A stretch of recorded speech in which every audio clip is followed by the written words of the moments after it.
Hello and welcome to Scrapbooking Station. In this video we're doing Grunge 1, and the underlying theme of grunge is to mess with everything. So I'm going to put the camera over my shoulder. We'll take a look at the first layout. I'm going to start off this segment with this layout, which I've already done some background, and this is more with embossing paste. But you see I've got several of my elements defined. So I've got gears, I've got clocks, and I've got text. Already all part of that collage, so I want to continue with that because grunge is about a lot of different elements. So I'm going to focus on the title to begin with, and it's going to be Life at the Lodge. And there's two things I want the title to do. One is to obviously title my two-page layout, and then the second is start introducing some other colors that I picked out from my photographs. So I'm going to use not quite navy, really rust, and that's going to accompany the black and the gray throughout the layout. So while I get set up for that title and those techniques, I did straight edge all my photographs, and I've just got a quickie little segment on my terminology for tearing. Okay, one of the basics of grunge is tearing. You don't always use it, but sometimes you do, and this is my terminology. So the first one's a score tear. Score a line, fold it back and forth several times, and do one of these numbers. It makes this nice, soft edge. Second one is a straight edge tear, and I am going to bump it up against that and then pull up against it. This is a little rougher, and then you've got this controlled tear where you actually might want to make a hill or a valley. Okay, so in this, and this also lets you tear the paper so that the depth of the tear is in the direction that you want it. So those are three tears I'm going to use for my photographs. In this one, I'm going to do straight edge tears. Okay, back to the title. Okay, so I've situated things pretty much how I want to show up on my scrapbook page. So mixing upper and lower cases is always a good idea in grunge. And of course, if you can change the style of your letters, that's really good too. The first thing I'm going to want to do is go ahead and take my really rust and come across with a dauber and get this whole area with this gear image. So let me do that for my first layer. Okay, so I've already started coming around, and I did want to talk about those white lodge letters because those are just masks, and I'm going to attempt to create a shadow behind the word lodge. Okay, for my second layer, before I actually stamp the lettering, I'm going to use some of these same images that I've got in this border, but I'm going to stick with the gears. So I've got these backgrounds, I've got gears, and I've also got another little scroll to try and tie in some of this in case I need it. But I'm going to second stamp in the Night of Navy color. So go ahead and stamp off to the side.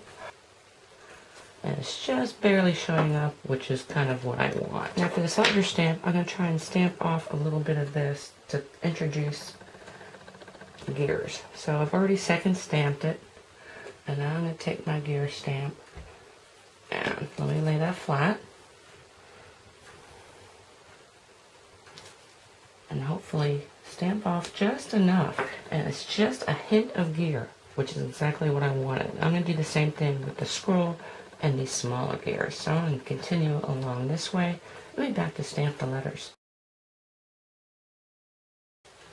Okay, the background is on, and you see I've already started stamping the rest of my title.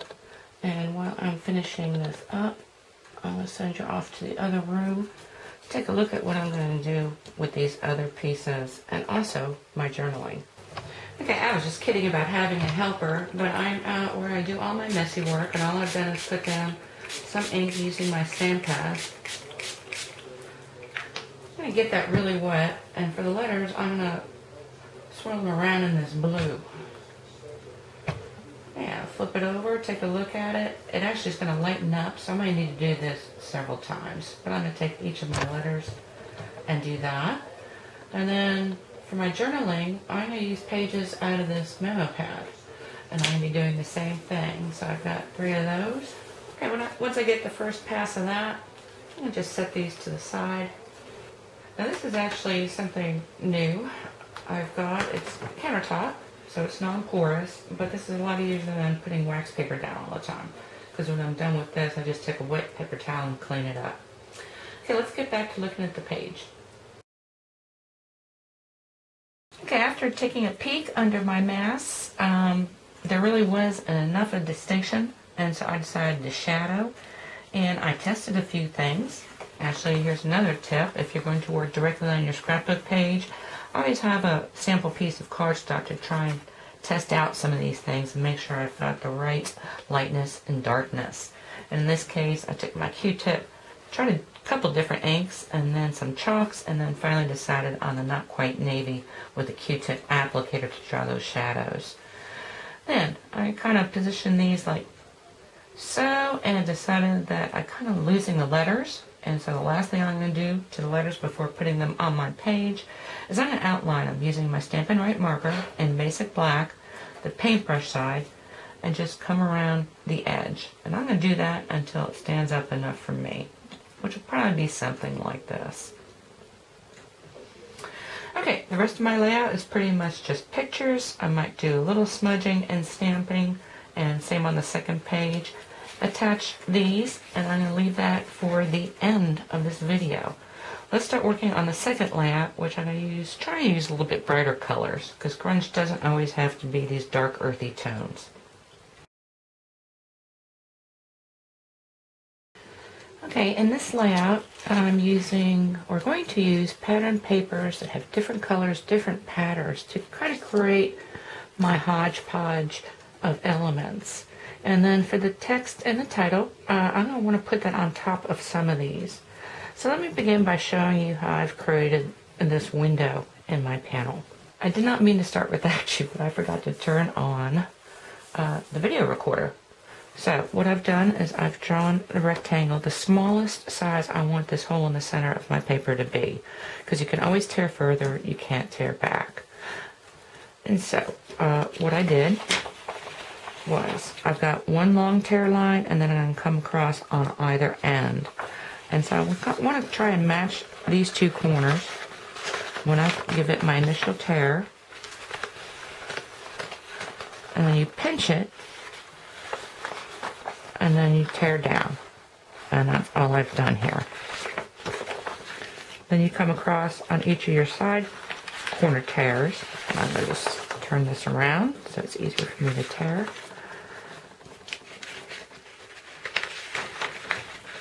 And come back and do a controlled tear this way. And I knew this paper had a white core, which I'm going to take advantage of. Okay, now before I fold these back, I've got a knitting needle, and all I'm going to do is try and curl it, because I really don't want them to lay flat when I'm done. So I'm going to expose all of that and be back. So I finished pulling all the sides, and the only purposeful thing I did is when I tore the edges off of this panel, I wanted to make sure that when I pulled these and tacked these down that they would extend beyond that. And so these are going to be my two photos that are going to slide in here. I'm going to put this pretty close to the top. And you see I backed it with yet another pattern paper that's going to go behind there. And on the edges of these photos, I'm just going to use my nail and continue to rough up around the edges, same way with a very thin mat. That's going to get tacked down. Now the other thing, since I took the trouble to curl this, I really don't want to lose that curl when it goes into the scrapbook. So instead of just pulling it back and tacking it, I'm going to put, this is 6 layers of cardstock, piled one on the other, and I'm going to put that very close to these curl lines. And this way when it's in the book, I mean it will flatten, but it won't ever lose that curl. So that's just something good to know. Of course, the strips that you tear off can be used elsewhere, either on this page or the companion page. Just flip it over and tuck it under, and you've got another torn pattern paper. Okay, let me set up for the letters, and we'll start with that. In this layout, I'm using stenciled letters, and there's nothing better for grunge than creating stenciled titles. And I created this myself using little letter framelits from Stampin' Up. But if you have letter stencils, you can do it one at a time as well. Now the key here is I've got 3 colors. I've got my Blackberry Bliss, Pixie Pink, and Tempting Turquoise. But I think they would all be too dark if I were to put them straight onto my scrapbook page. So over here I've got a plate which is covered with a moist baby sheet, and I've got some very little sponges that I cut up. I mean, these are really cheap, and this is about 1/4 of a sponge, which I cut into my 3 colors.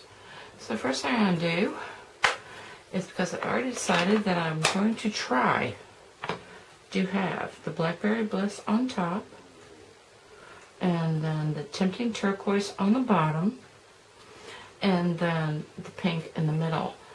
Now the only thing here is also I am going over my pattern paper, and once I get into here I'm also going to be going over lace, so that's something to keep in mind. So I want to keep it somewhat moist, so I'm going to take my first sponge and grab some of this very dark. You see how dark that is, and I'm going to stamp it off. And like I said, this is just water until I get the color I want, and that's why I have that there. And so I'm going to come across the top of this, focusing my color on the top of these letters. So I've got my stencil, and this is just a mask. So I make sure I'm not going any further than that.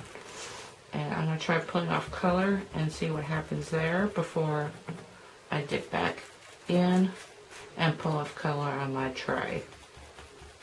Yeah, when you got water-based stamps like these from Stampin' Up, I mean, the way to lighten the color is simply to add water. Okay, now I'm ready to work on the bottom of my page. So I've got plenty of color there. Now I'm come across the bottom. I came back with some darker Blackberry Bliss, and now I'm going to let that dry before I try and put in the center, which is going to be this Pixie Pink.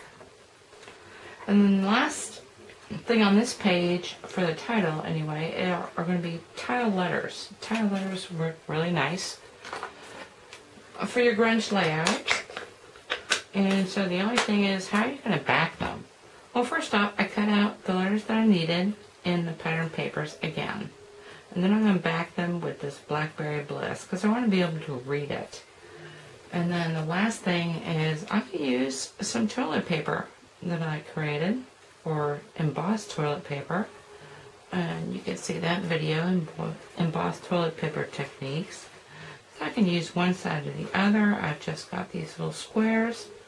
I can position those letters on there, again shadowed,